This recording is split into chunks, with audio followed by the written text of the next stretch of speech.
Lyndon, 2024, done and dusted. What are your immediate reflections? I guess if you ask a lot of cricketers on this day of the year, I think everyone's physically probably pretty ready for a break, especially the bowlers. But no, I've loved it. It's been obviously another great season. As a team, obviously it's been challenging at times, but there's still some great memories to share with the lads, and some real positives to take from it. It's interesting on the physical side of it, I guess. As a bowler, you're probably pretty much the only ever present in the championship, I guess. How has the season been physically in that sense? Yeah, well, real pleasing again to get through another season. I spoke a lot last year about obviously getting through last year after having a couple of back issues. So obviously credit to, Shiny, Pricey, Trance. They've worked really hard behind the scenes to keep me on the pitch. But at the end of the day, I want to be contributing obviously with both bat and ball, so I can't be doing that if I'm injured. So at least it means if I don't score some runs, at least I've got a chance of taking wickets. So real pleasing to stay fit again, and long may it continue. Pete said after the game down in Kent last week about your spells that when it gets tough, you're there to front up. Is that a key part of how you feel you like to go about your cricket? I think so. Yeah, I think just the way I am as a human being. I think I don't want to sound a bit like big head or anything, but I quite like those moments. I quite like the pain. It sounds really stupid, but I don't mind the feeling of walking off after a day in the dirt, feeling pretty sore because you've earned it. And yeah, something I pride myself on. I'm not the best bowler in the country by far, but I like to think that if Haas wants me to bowl, I'll bowl whenever he wants me to. No matter how many overs I've already bowled. So yeah, it's something I do pride myself on.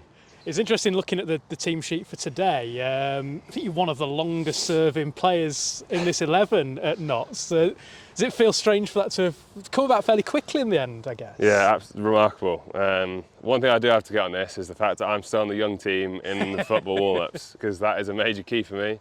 I mean, I'm only 25, which seems remarkable, but the way we've seen people come into the side this year, Fred, Farhan, obviously, Hainsey joining. It's strange to think that I'm one of the, more experienced out of the Notts players, I guess. Feels like obviously a bit of change the last couple of years. Obviously people moving on, obviously Borley, Samet last year, and obviously then Fletch moving on now. It feels like a very different team to when I first walked into the dressing room. Which obviously is sad, you lose, obviously people go, but it's also exciting that, as I say, Freddie and Farhan have obviously come in and done so well.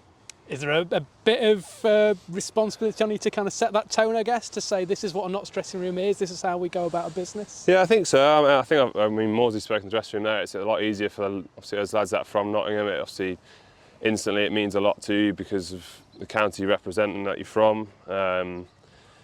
But I guess that's onus on us to drive that forward now. Fletcher's been the green and gold for 17 years now, and he's carried that forward with everyone that he's played with. So I guess as he leaves, it's up to us that have been around for a couple of years now to carry that forward and keep that going. Was a bit of a tearjerker yesterday morning, wasn't it, with Fletch? Yeah. I think we were actually all right. I mean, obviously, I remember when he first told me a couple of weeks ago, I didn't really know what to say. Done a lot for me personally, a lot for obviously the club. So yesterday, obviously, when he got a little bit upset, I think that started to set everyone off. But he's just been such a massive part of this club for so long, and it will feel really strange without him. But there's no doubt, as he said yesterday, he'll always be around, and he's always there to have you back and give you words of wisdom. But yeah, it will feel weird without him, I think, next year. Yeah, and as you were saying earlier on, Freddie and Farhan making an impact. I guess Farhan making a late season impact does sort of recall your breaking into the team in 2018. Is that something that you can sort of lean on a bit, I guess, as these guys come in? Well, I think he's come in obviously a lot earlier than I did, and he's done a lot better than I did when I first started. So no, it's just really exciting. I think we've all seen with both of him and Freddie, what they possess in terms of cricket, but as blokes as well, they both obviously work really hard off the pitch. So it's exciting for the club. A 19-year-old batter who scored 200s already early in his career, and a young right arm off spinner who's already taken a temper. It's pretty exciting. You like to think they can stand the club in good stead for a long period of time now. both being from Nottingham's always great. You know, obviously it's something we want to pride ourselves on, bringing people up from the county. It means a lot. So, no, yeah, it's been great to see.